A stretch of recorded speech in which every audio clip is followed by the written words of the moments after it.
Hi, it's me again with Corel Draw Tips and Tricks, part 4 of this series. I've had two different people email me suggestions and do it a completely different way, and this is pretty cool. This is what we were trying to get at yesterday.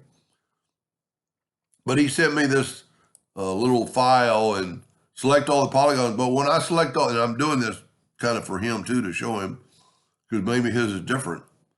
When you select all of your polygons, your icon goes away for your polygon. So let's take a polygon and 12-sided, and let's Control D and make a duplicate and make it 99%. And I've got my ratio locked and rotate it 1 degree.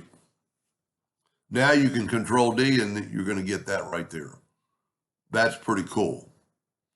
But when he's telling me that I could select all these, but as soon as I do that, my polygon tool goes away. Well, there's a way around that. Let me zoom in a little bit.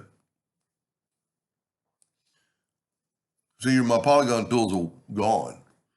So what I'm going to do is I'm going to go to Tools, Options, Customization, and I'm going to type in polygon, or just really start typing it. And then I'm going to hold down the Control and the Alt key, and I'm making a new toolbar. You've got to say OK for it to stay there.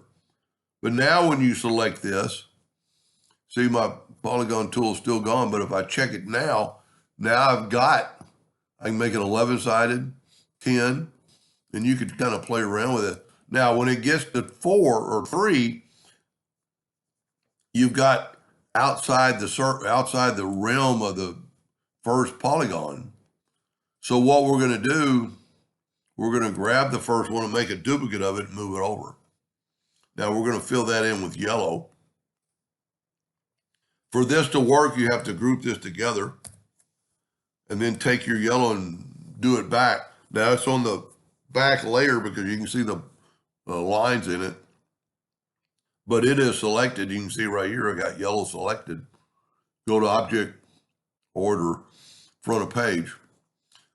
And because those two are like two groups now, we can go right here to the Intersect tool and we can intersect, and it just cuts out those lines on the other part. Now we could just rotate this around. Let me get rid of the indexing line.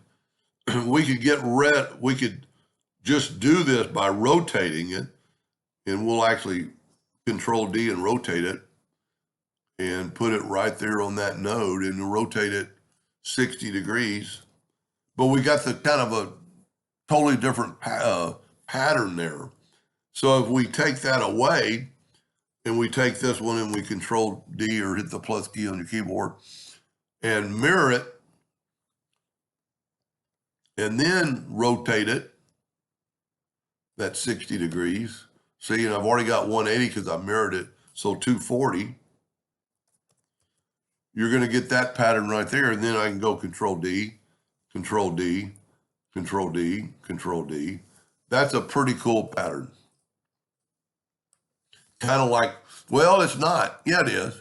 No, it's not. So these two are fine, but I shouldn't have, I needed to reverse the other ones.